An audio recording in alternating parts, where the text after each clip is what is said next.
Hello again, my name is Rodney Reynolds and this is yet another video review. Today we'll be looking at the OCZ Dominator 2 cooler. This is the Dominator 2. This cooler does come with two fan options.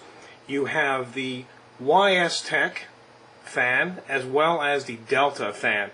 And as you can see here by the profile, the Delta is much taller and it does push more CFMs. I'll just go over the details on these now.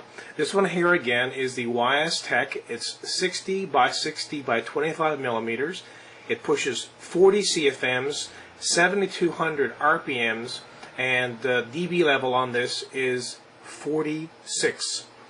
Now if you put this puppy on this heatsink, this is the Delta again. This is 60 by 60 by 38 millimeters. Pushes 50 CFMs, 8,000 RPMs, and the decibel level on this is a deafening 55 dB. As for cooling on these, of course, you'll get better results by using this baby than using this one here. However, not by much. I'll go over those results a little bit later. For now, I'll look at the heatsink itself. This heatsink again has a great reflective base, as you can see here, so it's very smooth, which is good for contact from the aluminum base to your core of your CPU. Also, the clip design on this is excellent. There is no screwdrivers required, just a couple of fingers to push it down, clip it in, and it's installed, and of course removal is very simple as well. And as I mentioned before, this is aluminum. This is 100% aluminum block. You have the base and all the fins are aluminum, and as you can see here, you've got 4 screws, 2 on either side, keeping the top on, which is aluminum, and of course the top would let the fans rest. I will take off this fan now so you can have a closer look at the fins. So now that the 4 screws are slackened, you can just pop the top off of this. Now looking inside here, you'll see 46 very closely spaced fins. Of course, this does help in dissipating the heat from your CPU. There is some distinctive attributes about these fins, which is kind of neat. One side of the fin is very rough and the other side is smooth. Now, the main purpose behind this is to obviously have a higher surface area, therefore dissipating more heat. So that's a very cool, certainly a design on this particular heatsink. I have not seen that kind of technology used in any other heatsinks on the market currently. So again, one side of the fin is rough and the other side is very smooth, giving it more surface area and therefore giving it greater cooling capabilities. I'm going to go back to the fans here for a second. This again is the YS Tech fan, and if you notice here, OCZ did something kind of neat here as well. They've got a power connector for this to go right into your power supply, which goes right into the fan, and they also have a lead here as well, and this lead is for RPMs. This is for tracking the speed of this particular fan. So it's certainly very good, because you want, these fans do draw a lot of power, and you want to be plugging these really into your power supply directly.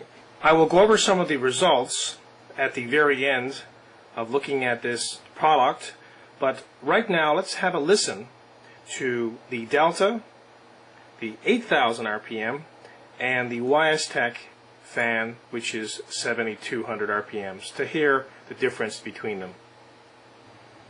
So I will plug the YS 7,200 RPM fan in right now. Okay, so again, this is the YS Tech 7200 RPM fan. This thing is pushing 40 CFMs and is approximately 46 decibels. Let me now plug in the Delta 8000 RPM. Okay, so this is the Delta. Of course, it is very loud at 55 dBs. Of course, this pushes 10 more CFMs, so it would give you certainly a drop in cooling, which is good, but of course, when you put this on top of the heatsink, it's going to seem like it's even louder.